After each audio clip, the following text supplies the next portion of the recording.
All right, you've made it to the right place. You have come to How to Curate Attention by the Root and River team, and we're so happy to have you. Kat, I'll turn over to you. People are coming in. Unmute myself here. Hi, everybody. We have a little icebreaker we thought would be fun about attention. What kind of attention did you want when you were 16? And there are a bunch of choices, so we'd love to hear from you. What kind of attention did you want when you were 16? Justin, did you allow us to vote as well? You should be able to.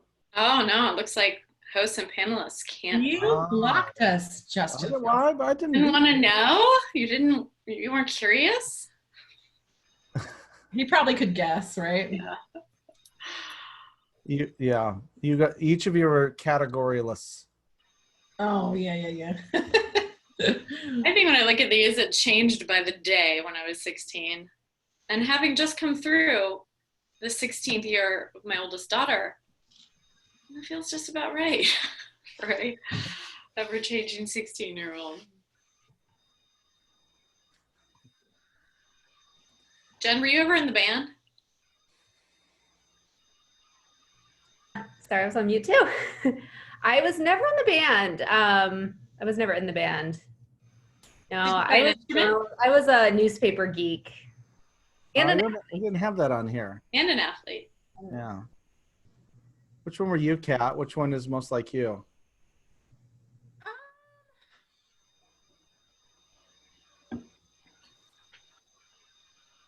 It was a combo action. Do we allow for multiple answers? Sure. Well, I mean, not technically on the survey we can't, but you're okay. Well, my combo answer. Yeah, my combo answer is a little bit mix of combat boots and loud music and leave me alone. Oh, okay. Yeah. I think I still go to therapy because of how when I was 16. Oh no. Which one of these do you identify with? All of these people made fun of me.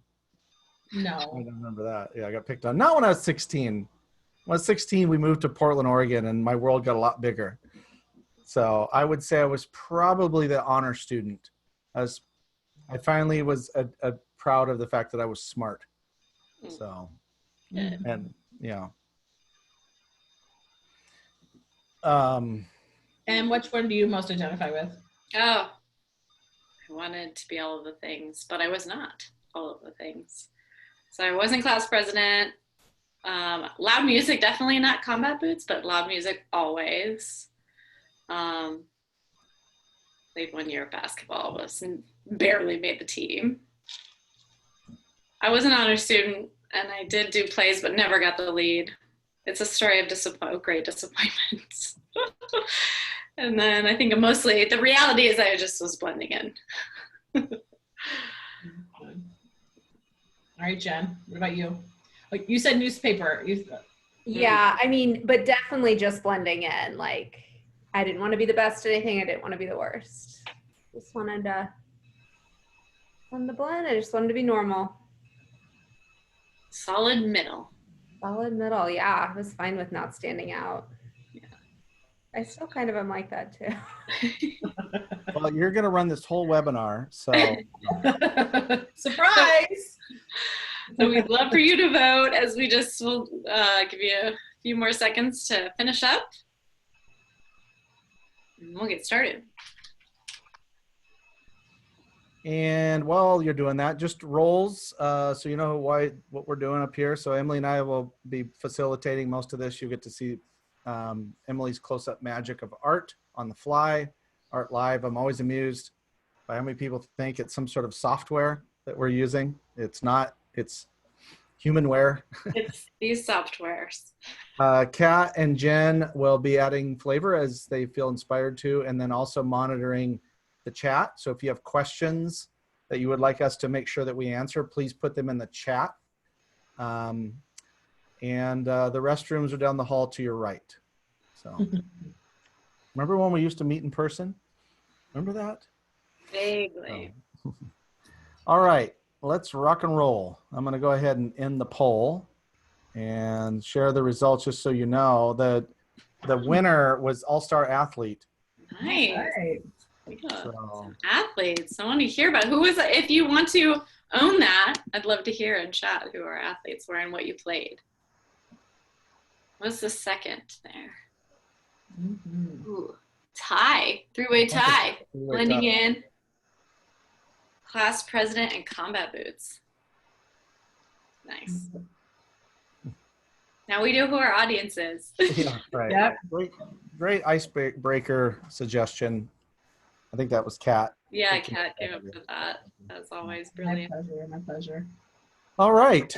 So this is part of our Being Marketers series. Being Marketers is a free community for marketing leaders.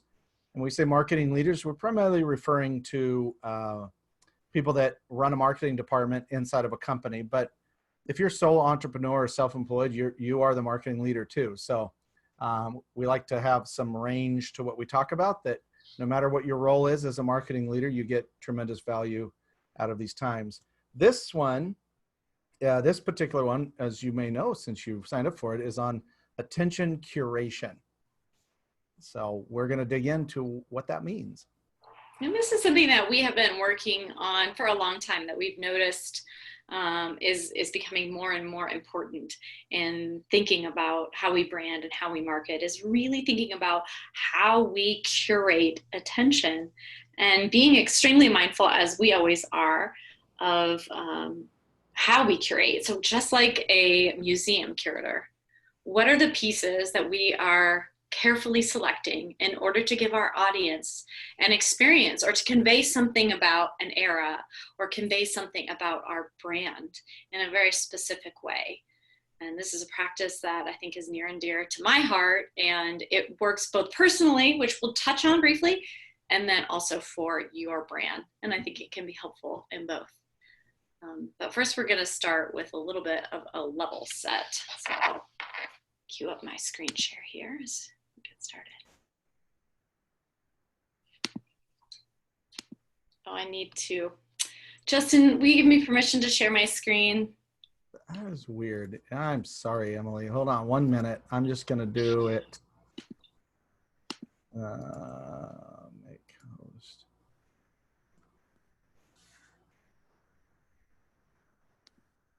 Bingo. Thank you. Mm-hmm.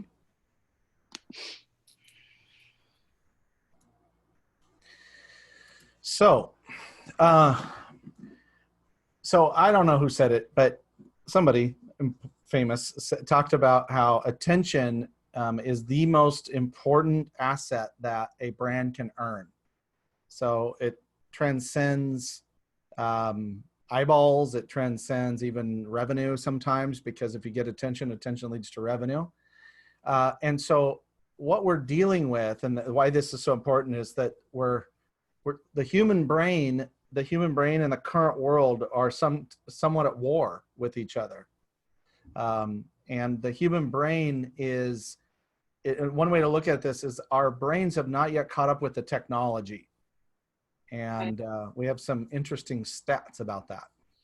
So neurological research tells us that we process about 120 bits of information every second.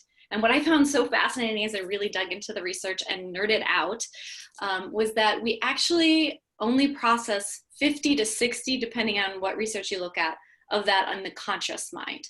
Everything else is processed in the unconscious mind.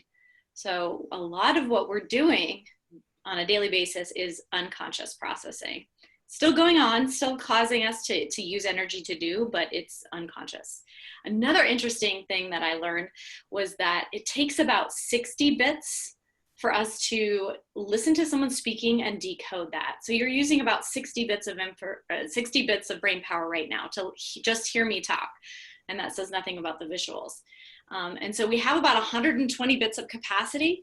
So if two people are talking to us at once, we really struggle to understand and be able to process what two people are saying to us at once. So that's the level that our human brain is at. And if we go ahead. I was just saying, and neurologically, as humans, we're designed, like just the way our operating system works, we can only focus our attention on one thing at a time. So there is an element of what they call slow tasking. So we can do multiple things at once as long as they're slow and we focus on them. but this idea that somehow we're able to absorb all of these inputs and pay attention is just not, it's just scientifically not accurate. So here's what happens, and this is why we talk about this with brandings, other than we're just nerds about this stuff. With branding, what happens is the audience, if the human, their brain goes into what we call primal mode.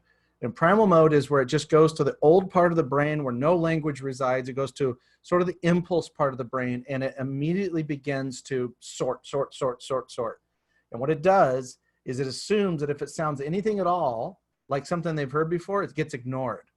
And there's a famous, you can see it on YouTube, study of people focusing on a ping pong ball in a room, and a guy in a gorilla suit comes in the room and walks around and no one notices him. That's a great example of this, what we're talking about here related to attention.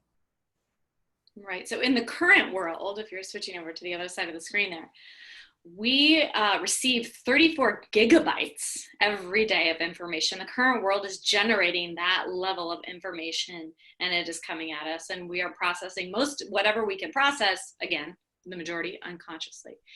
That's equivalent to about reading 174 newspapers every single day.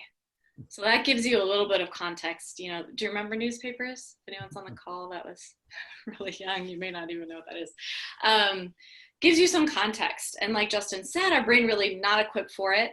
We encounter decision fatigue because we're changing our attention every 3 to 4 seconds. And so now the brain is exhausted. That's why at the end of the day, particularly if you've been on Zoom calls all day long and you've been taking in a lot more information than typically, you feel so exhausted. And when the brain is that exhausted, it's unable to operate efficiently. It starts pulling out cortisol, and that puts us in that flight or flight mode, that reptilian brain that Justin mentioned, and we really make decisions then from a completely different place and a different mindset, and we're not able, at the end of the day, really not able to pay attention to very much at all. Mm-hmm. Yeah, we've said this for years, that you have to assume that your audience has ADD and a smartphone and an opinion, because when we said that 6 years ago, that was mostly true. Now it's pretty much everybody. So it's a similar thing. So what that leads us to is kind of the main point, or the thesis to attention curation, which is we're paying attention to very little and consciously processing less. So it's a twofer in the attention deficit that is going on with brands. A little test of this for yourself. Think of the last ad that you remember seeing. It could have popped up on Hulu, or maybe you're watching like regular television, or some sort of ad that you saw, maybe even on Instagram in the scroll. Do you remember it? Do you remember the last ad you saw? And here's the next one. When's the last time you clicked on an ad? And then when was the last time you bought something? So you can see the sequencing of trying to interrupt people in the stream of information is an incredibly inefficient way to spend marketing resources. Right. There was an interruption right there. Did you guys see it? Potential spam call. So as our brains are maxed out, we're really making decisions. Let's talk for a second about decision making before we go into this. So we make decisions so quickly, and a lot of it in the unconscious part of the brain, the majority of it. That's the visual and the language part of the brain. And if you've been with us before, that's why we have so much emphasis on words of mouth, on getting straight into your root belief, if you're a client of ours, or the things that you hold the most dear, as quickly as possible, instead of, kind of skirting around the answer to the question, what do you do, using all sorts of explanations, really does not do our brains any favors. So moving in that direction of language really helps the brain make decisions more frequently, which taxes it less. And as a marketer, that's very important for you to know. It doesn't come only into play during using a brand narrative, but also in campaigns and the way that you're positioning things, maybe for your donors or for your clients. Always think about that kind of why, what, how flow as a way to assist your clients in making good decisions. Mm-hmm. So, Just so real quick, yeah. just real quick, y'all in the chat. Monica mentioned the Old Navy ad with the clothes. The clothes aren't Oh, making yeah, that was a good one. laughing people. Mm-hmm. Yeah. I love that one. Thank you, Monica. That's great. I just saw it the other day and it did grab my attention. I was like, Right. what is this going to be? Yeah. What are they doing with all these clothes? Yeah, I love that. So cool. The reveal at the end is great. And so what this does, this need for attention that brands have, it's a little bit, speaking of being 16 years old, it's a little bit, their brands are a little bit like 16-year-old dudes looking for a prom date on the night before the prom. Is this sort of this desperate neediness that they bring to it. And what they end up doing is a lot of salacious attempts to cut into brain patterns. So, the whole ad industry was designed and built by Sigmund Freud's nephew. He was the one that came up with the models that were used for the last 60 years that are still used when we think about like an interruption of something in a Facebook ad or in an Instagram ad or TV or whatever. And all of that is around this understanding is that they knew that the human mind is highly adept at pattern recognition. And so in order to get attention, and this is the key thing, you have to disrupt you have to disrupt the pattern. Well, what you see a lot of are things like shock and awe. So this is the Trump model as an example, not a political statement. It's using terminology that is shock and awe type provocative language and behavior to keep the base talking about him and then the media talking about him. It's a very specific tactic.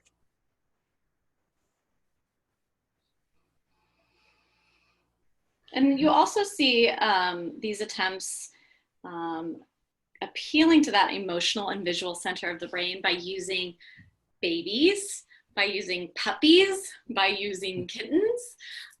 Those things are things that we naturally are very close to our hearts, and as humans that we have a natural emotional reaction to. So it's a very effective way to grab attention. Mm-hmm. And I will say my daughter, who loves TikTok, has found this one little baby, this mom that like does little dances with her adorable baby.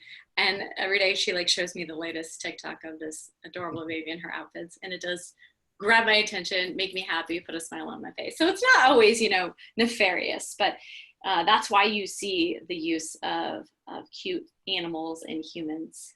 Yeah. To grab attention. And then there's this awkward sort of dad joke approach to using humor. So like the Northwestern Mutual emu, which I think somebody got paid. I think two things when I see those ads. Somebody got paid to do that, which makes me sad. And then somebody in the company went, we should do that. Somebody agreed to that. But anyway, there's other examples of kind of that cheesiness. And when you start to notice these patterns, it becomes even more obvious. I think of the Coke, I think it's Coke Energy, and it's got two famous people in it that are trying to meet up at a party, and one's tired, so he decides to stop by a convenience store. And it's one of those things, like as a story, it's so thin. It makes Michael Bay movies look like they have a rich plot line. But that's all part of this, like, what do we need to do to interrupt people's patterns? And we're going to propose a different way of doing it, a different way of curating attention rather than interrupting to get attention. Get stuck drawing a puppy, so. It's all right. Needs a tail. All right. And humor was the last one. Cheese. Cheese and humor.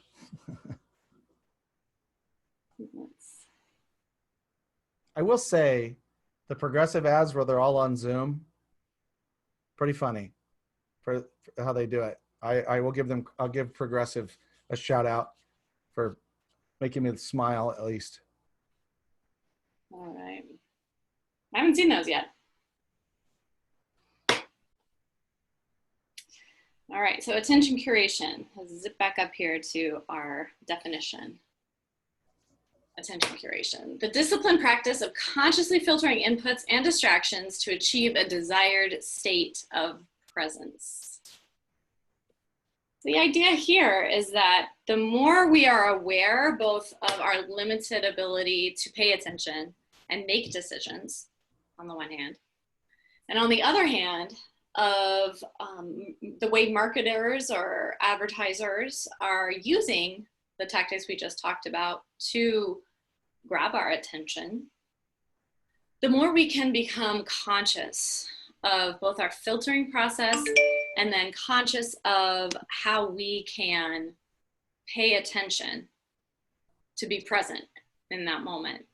And we can do, again, we can do this as individuals in our own lives, but also as marketers, really getting focused on what it is we want to convey and how we're going to convey that in a way that will break through and will stand in contrast to all of these tactics.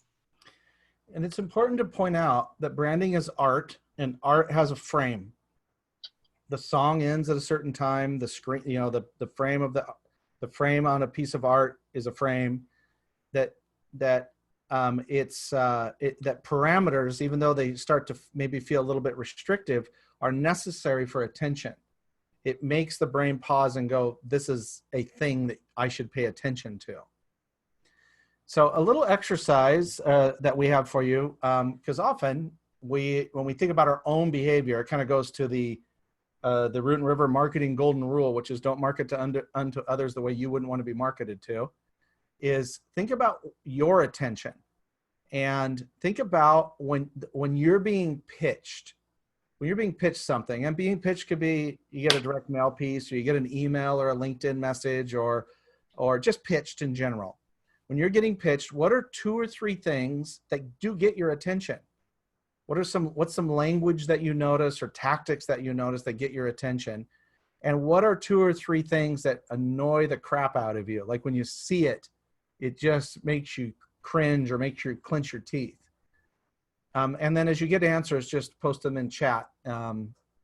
Really curious to hear what gets your attention that you like and what gets your attention that's annoying. Mm-hmm. Cringeworthy, right? Cringeworthy, yeah. Mm-hmm. How about you guys as we pause for answers?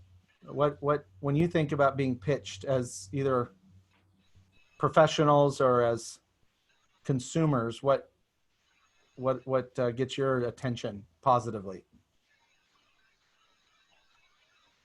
Always a personal touch. I think even when something's being automated to me, anytime it speaks to me as a person, anytime it feels like it's not computer generated. So that can be, more casual copy, more conversational copy. That can be something that's personalized to me if it's a one-to-one interaction. So anything that feels like it's not a computer speaking to me. Mm-hmm. Yeah, I got an email from a biz dev guy that I think he works for like a data company, and he emailed me, and it was a picture of him holding a coffee cup, 2 coffee cups, one with his name on it and one with my name on it. Oh. And I'm like, that's pretty brilliant. I emailed him and said, we're not really a prospect, we're a small boutique, but kudos to you for something that shows that you put some effort into it. And I think that's kind of what you're saying too, Jen, is like there's effort, like to be personal.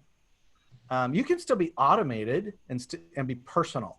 It just takes a little bit more effort, a little bit more intention. Mm-hmm. Right. And I don't think we expect a lot, this big, gesture, but even just a few minutes of personalization, I don't think it takes a lot. That's what I'm saying. Yes. Yeah. We have a couple of responses that have come in.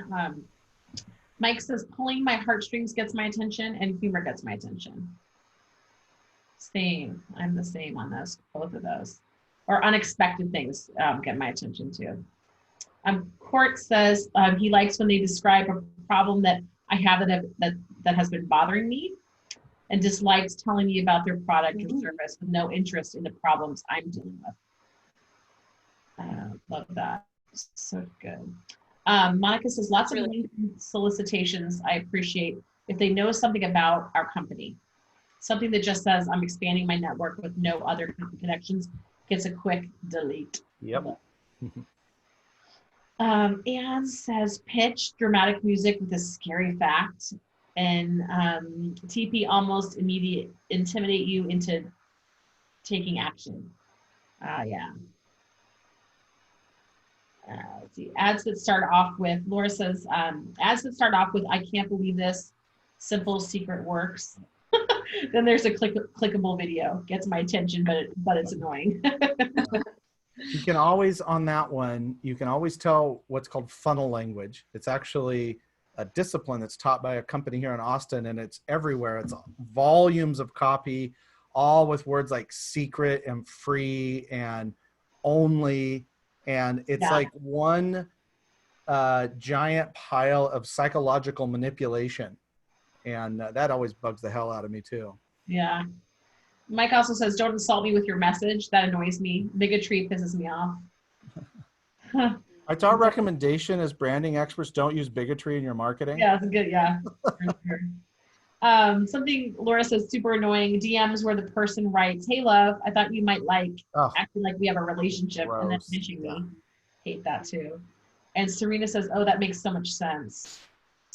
Monica says, I look forward to Yeti's catalog with lots of amazing photography and wonderful storytelling. Yeah. Yeah, I was going to add that when something's beautiful in that way, it's funny because beauty is it's kind of, it can be weird. It's one of those things that's weird. Yeah. Because it's like, if I'm following someone on Instagram and it's all so beautiful, like I'm done. Mm-hmm. But when it's beautiful images that are interspersed also with reality, then that's interesting. Or I think nature always gets my attention too, now that I'm thinking about it. Yeah. Like I get, I look forward to getting the Filson catalog. So Filson's a product, lifestyle brand out of Seattle. It's been around for like 130 years, famous for their bags primarily, but I may not buy something when I get it, but I always look through it because it's so well crafted, like the paper, the photos, that introduction or the use of artful language or artful imagery, like truly intentional, that's hard to pull off. Yeah. But when it does, it's magical for sure. Right. And it's funny because the outerwear catalog is one of those for me. I've never bought anything from them, but it's always so beautiful that I hold on to it for a while. I'll look through it 2 or 3 times and be like, wow, that's so expensive, but beautiful.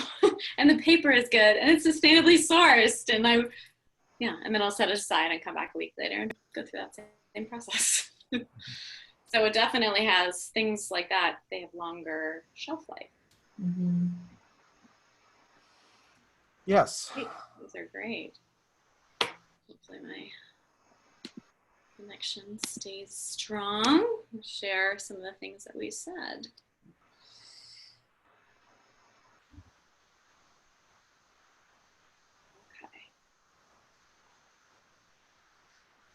One more thing I saw that come through. Laura said, well crafted and intention for the win.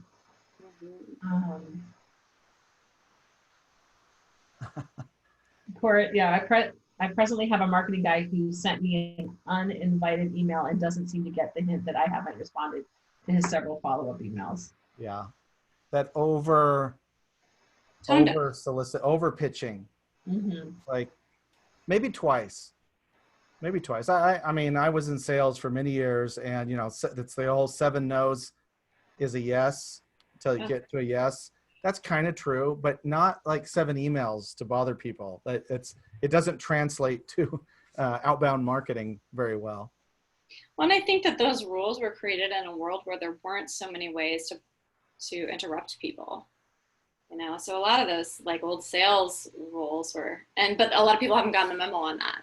It's like, again, to our current world, we have, I think it is, what's the exact stat?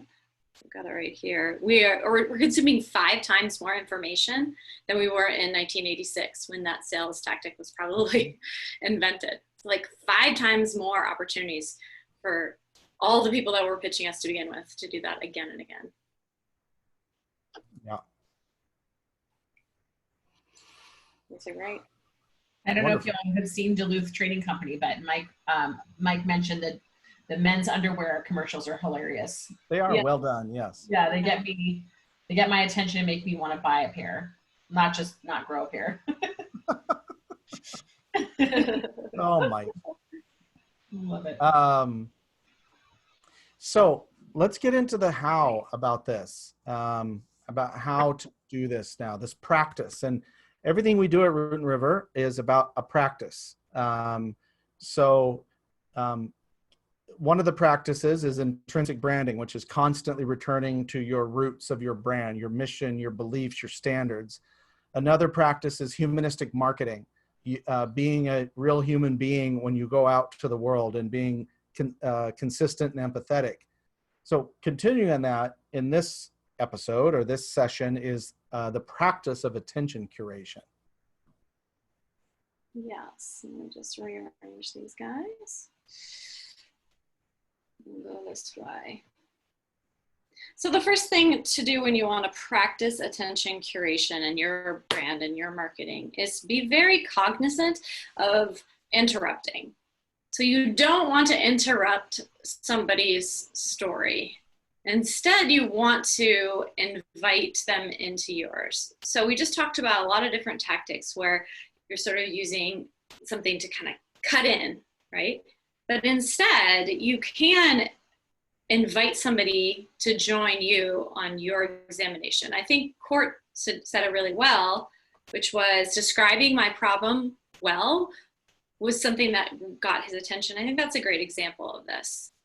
So if you are producing content that's describing a problem well, and then you're maybe talking through ways that you think about it or ways that you tackle it, that's an invitation in, instead of trying to use blunt force trauma marketing to get somebody's attention. And a little more science here, and Jen, maybe you could add some flavor, because we learned this from you, but is the concept of neurocoupling when it comes to storytelling. This is the speed of trust that's often talked about in business, where there is actually their brain patterns and biological chemistry responses to whether or not something's trustworthy. So would you mind sharing a little bit about neurocoupling and storytelling, Jen? Sure. Yeah, there was a research project done about the power of storytelling, and when participants were hooked up to measure their brain waves, they found when somebody was telling a really good story, the other person's brain patterns matched up to the storyteller. So what it shows us is the power of really making that deep connection on a brain level when you're telling a good story, and just that opportunity for connection and trust building there. Thank you.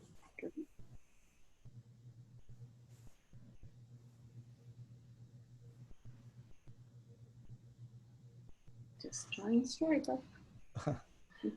So the next thing here is speak to their unconscious need.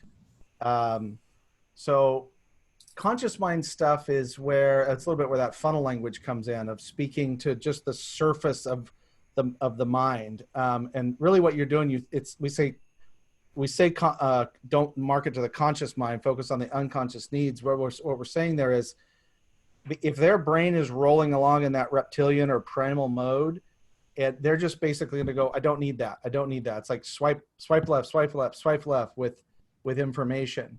But when you dig into their unconscious needs that are beneath the surface, you're able to tap into something that is, and we've all maybe have experienced this, where someone says, oh, this is exactly what I've been looking for. We hear phrases like, where have you been? I've been looking for you, that type of thing.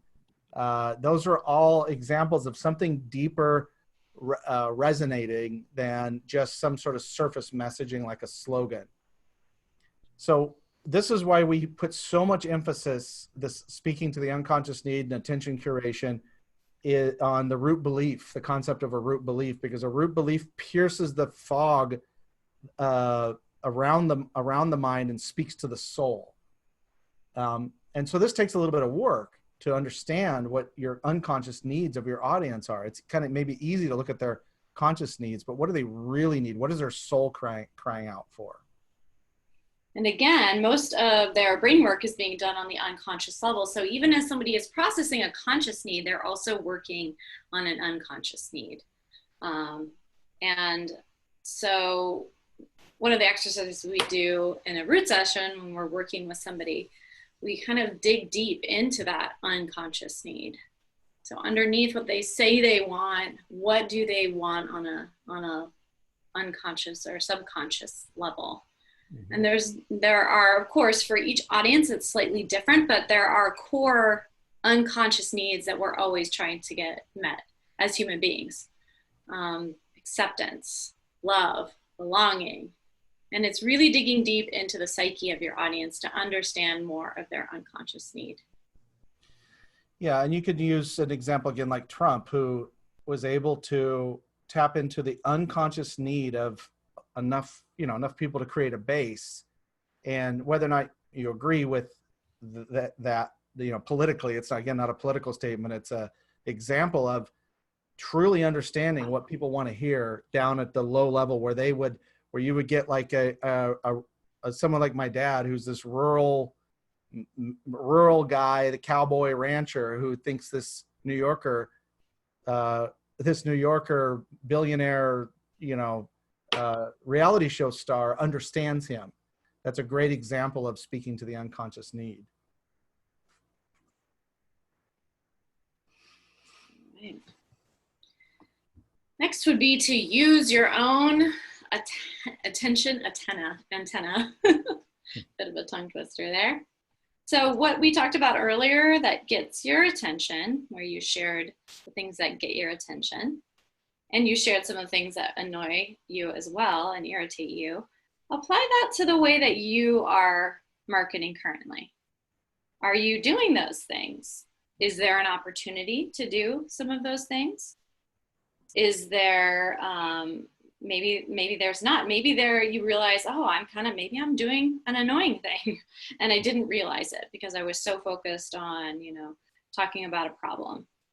So this is, one of the instances where you can use yourself as your own test case, because we're all part of this current world where we've got to navigate the same dynamics.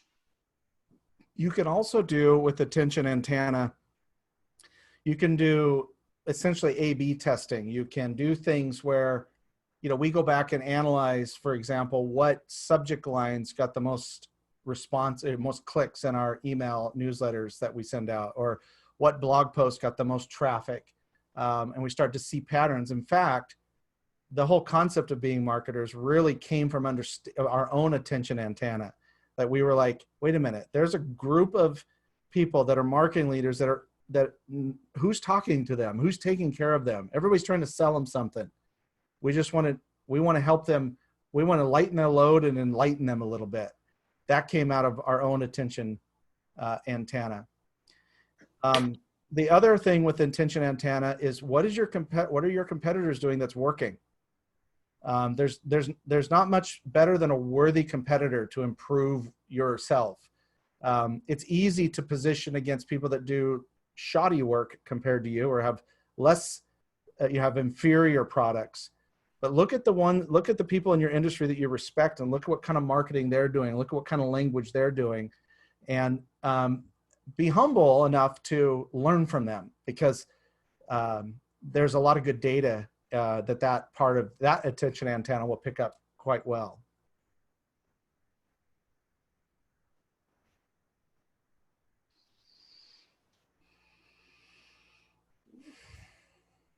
Anything else to add there, team?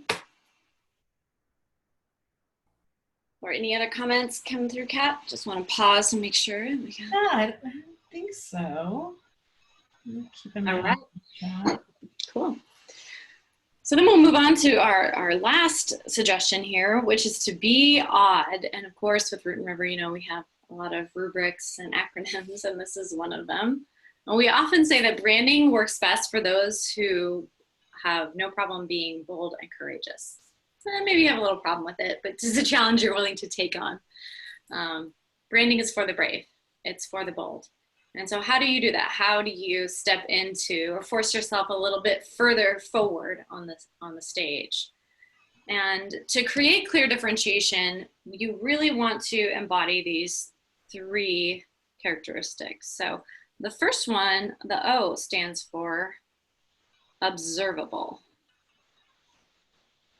So this goes to one of the statements we say a lot, which is, humility is a beautiful quality and humbleness, beautiful qualities. Terrible for branding. So if you are the best kept secret, that just kind of means that you haven't put the attention where you need to with your brand. So you have to be observable. You've got to be findable. You've got to be out in the world. And in these days, given the current world and the 34 gigabytes of information, we have to be noteworthy. We've got to be something that is remarkable, literally, that other people will remark on it and carry on the most effective way of branding, which is word of mouth. I think Seth Godin was talking about this early days in Purple Cow, and he used that term, remarkable. Something that is observable and remarkable would prompt a comment like, oh, yes, like, I love that about you. It's something that people, when you say it or share about it, people will respond with going, yeah, that's what it's like to work with Root and River. You really want to think about how your brand is being observable, both findable and remarkable. Yeah, and observable is kind of like the eyebrow. We sometimes call it the eyebrows test. So when you're talking to someone and you start talking about what you do and their eyebrows go up, that's a limbic response for attention. That's evidence of attention. And so to be a consistent brand that is curating attention is that all of your touch points need to have those like eyebrow raising like trigger points. The D is for daring. And as Em said, branding takes courage, and daring, the most daring thing you can do is be yourself. And one of our sayings at Root and River is, if the world's going to reject you, make sure they reject who you truly are.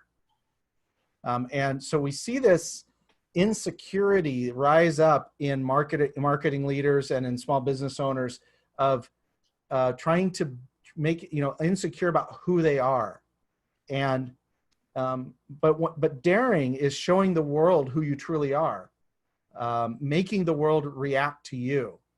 And this is where kind of this authenticity comes in, and it's maybe slightly performative, but it's performative in the sense that you are boldly and confidently stepping into the spotlight and saying that you have a solution to someone's problem, or you've got a product that they need to pay attention to, or something along those lines.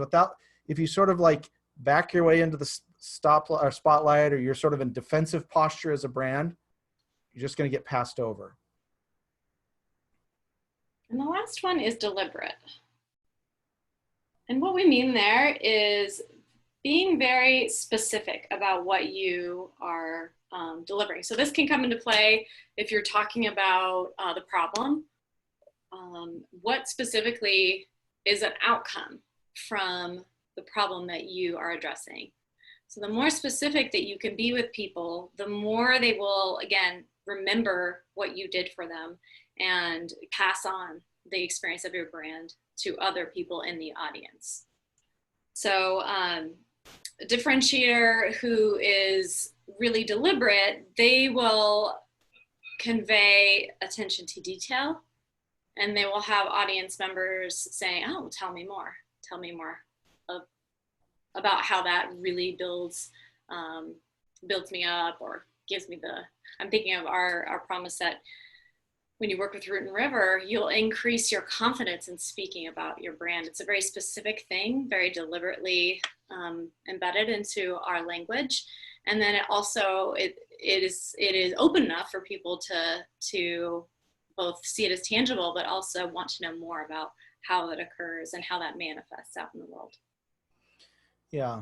And you see this being deliberate as a differentiator, like in movie directors. So Wes Anderson has a very specific look to his movies, a certain thing. Alfred Hitchcock had the MacGuffin, which was a marker that was in every one of his movies. So there's these little moments, and they kind of go into story. They're part of story tension as well. And then that gives it your brand that signature flavor that people start to realize, or they start to trust it. Some examples of these that using ourselves as the model here, I'm not saying you have to do it like us, but we're using us as the model of how we think about this stuff. So Kat, before every session with a client, with the root session, the full brand discovery experience, Kat puts together a care package of snacks and a journal and a copy of our book, and puts it with a little note and sends it with some little toys and fun things, and mails that to the client before their root session. And it's nothing that we announce. We don't say Kat's going to do it. They just shows up. And so it's delight. And one of the best observable things that you can do is create delight. There's not much better than a smile. There's not much better than laughter, especially in the times that we're in. Mm-hmm. Another great example too that you may have been reading about lately as a bigger brand is Ben & Jerry's. So they are all three of these right now. So they're being observable with their brand, with their beliefs. They're definitely being daring about how they're sharing what they've been doing prior to the current uprising over racial injustice and systemic racism. And they're being very deliberate in how they're going out and speaking about it. And I think it's also very interesting that although they've always been two hippies from Vermont, they're an ice cream company. Mm-hmm. So, it's not necessarily connected to their core offerings, but I think that's a great brand that's really rising out of all of the information, all of the brands out there to embody these three characteristics. Mm-hmm. Great example. A tip here related to like what to go do with this is to do essentially a touch point audit. So go look at your website, go look at your social media feed, your bios, your marketing collateral, go to all the points and see if it passes the odd test. Is your brand observably different? Are you being daring with your language and your visuals? Is it deliberate and consistent? And if it's not, we encourage you to eliminate it or upgrade it or update it so that it is. And that's because you can't cheat the brain. Now, you can cheat the brain if you use some of the tactics that we talked about that are shock and awe and humor and whatnot. You can sort of like force your way into someone's attention.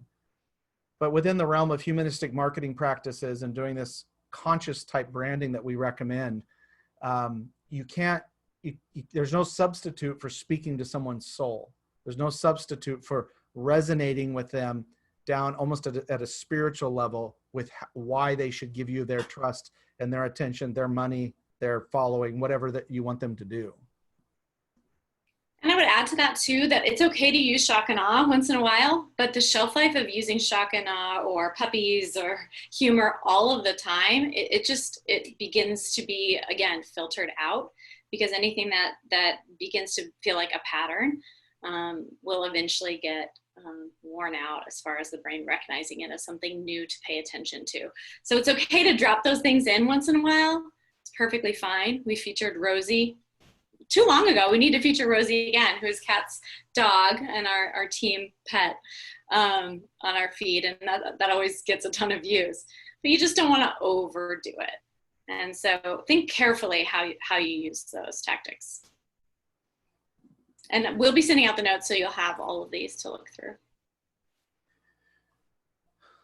So, all right. So when you signed up, go. Sorry. I was just going to say, before we go into this like final, this last exercise, which is really homework, is what questions are coming up for you, or what's a specific area of attention that maybe you've been like struggling to capture or curate with your audience. Any questions like that? One of the reasons we love to do these live is that we get to answer some of those questions. So anybody wrestling with an attention issue that you want to share?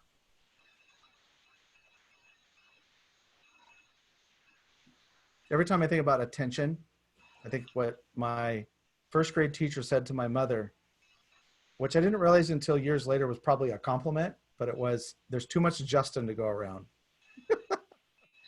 Which is a type of like, apparently I just needed, I was like, needed that kind of attention. So anyway, every time, for some reason, whenever I hear the word attention, I think about that story, which. That's great. Yeah. Court has a question. How do you get attention if your product solves a problem people don't know that they have? Great question.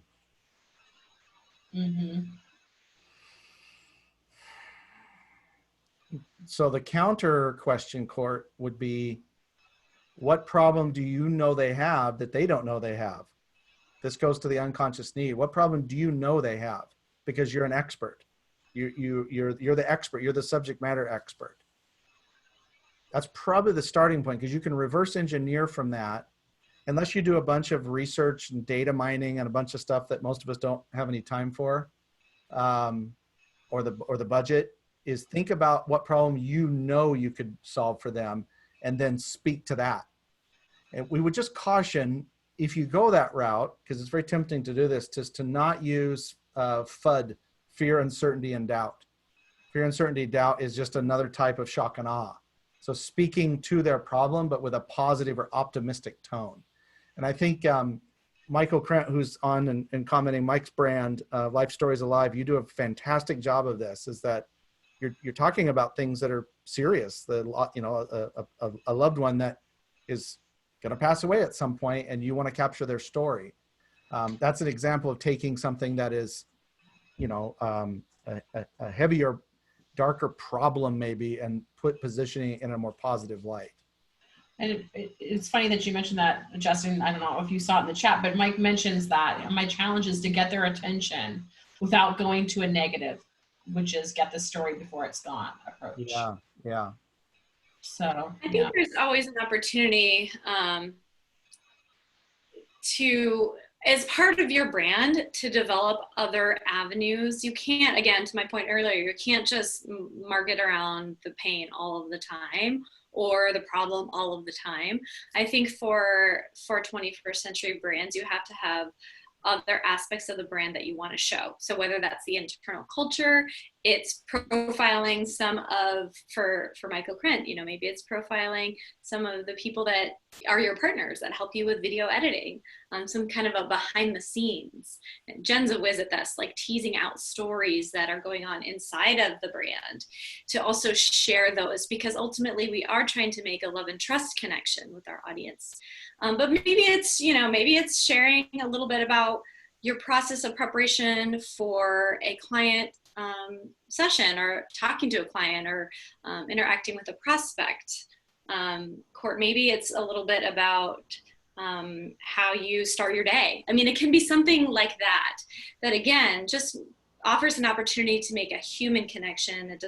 That gets rotated in, so that you're not always focusing on the problem.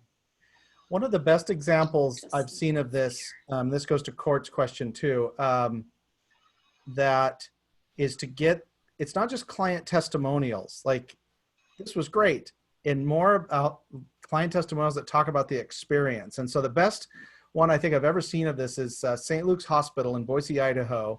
Their bariatric, hard for me to say, department did a series of videos with real patients talking not about how they felt, I've lost a bunch of weight, and kind of what people expect. They talked about, when I got there, I was so impressed by how they invited my entire family to be part of the process. Or I got a phone call from the doctor the next day or whatever. I don't remember the exact details. And I just remember thinking, well, that is a brilliant way to point out the unconscious problem, which the unconscious problem, back to what Em said earlier, for a lot of people is they just want to know they're okay. They just want to know that things are okay, especially in a situation now where we are in kind of this perpetual state of, you know, trauma in the world right now. And if you can tap into the thing that where they go, oh, I think I'm going to be okay, that's super powerful.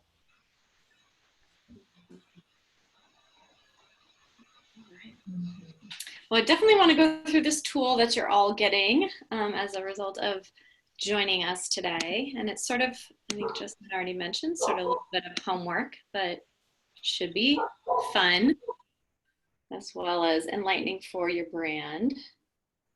And this will come as a separate document in addition to the notes. So how do we, this is the field guide for gaining attention by curation. And we call it our little Make It Real challenge. So what we would suggest to you is to think of 3 to 5-ish current and or past clients.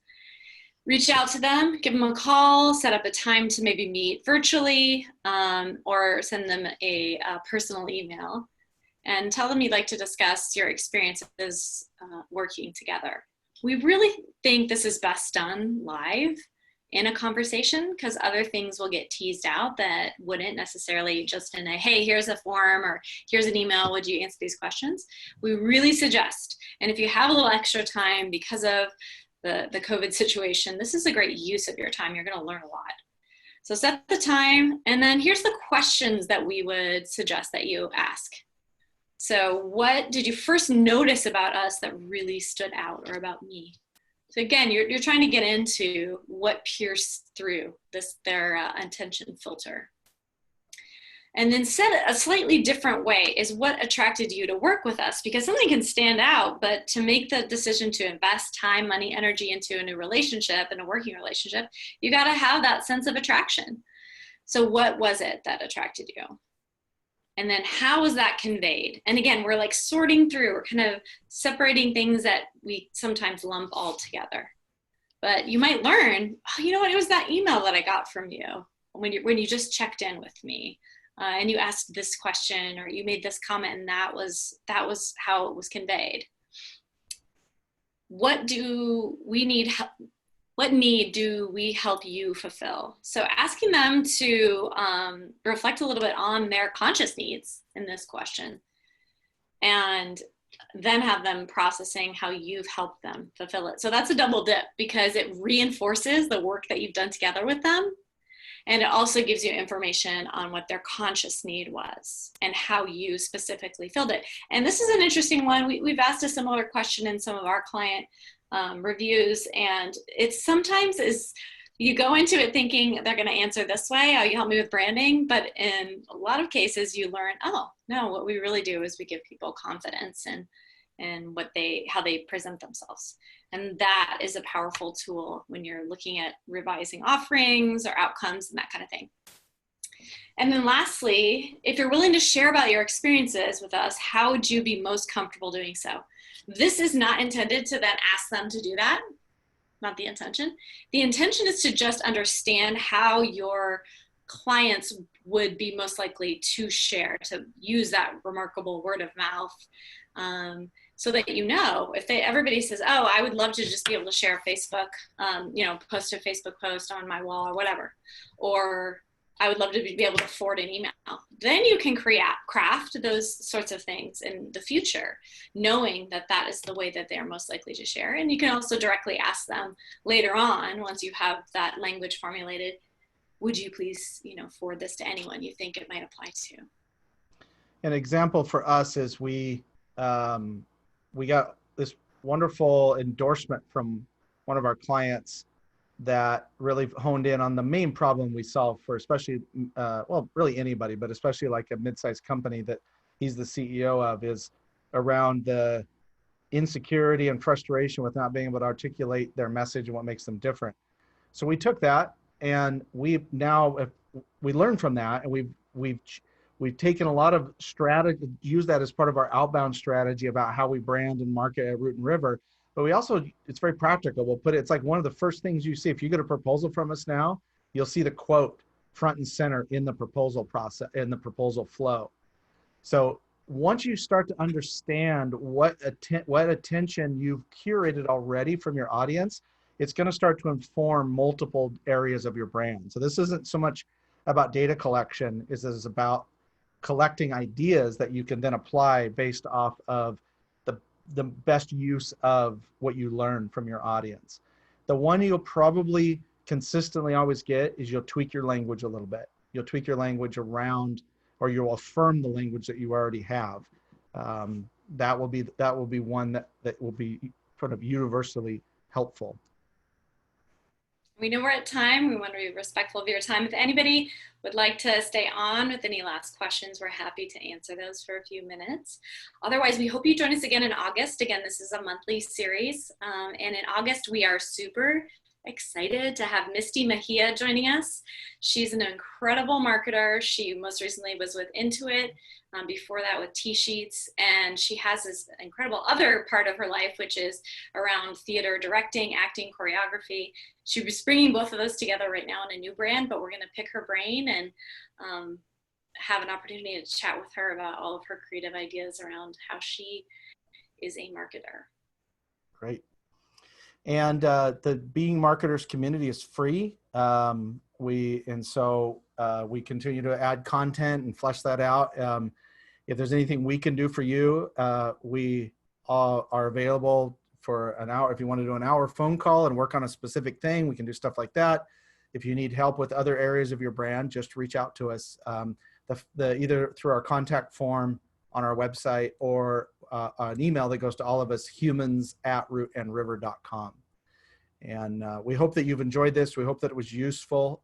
We hope that you, as Em said, join us in August, and that you have an awesome July, the awesome rest of your July. Hopefully some fun time in there in the midst of the heat of the year.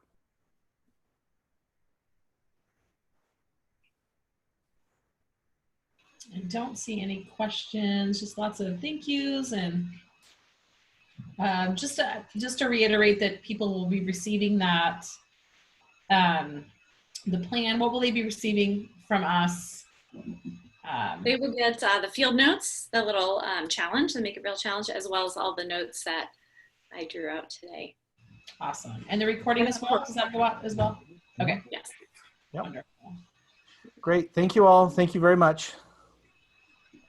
We'll see you next time. Have a great weekend, everyone. Bye-bye. Bye.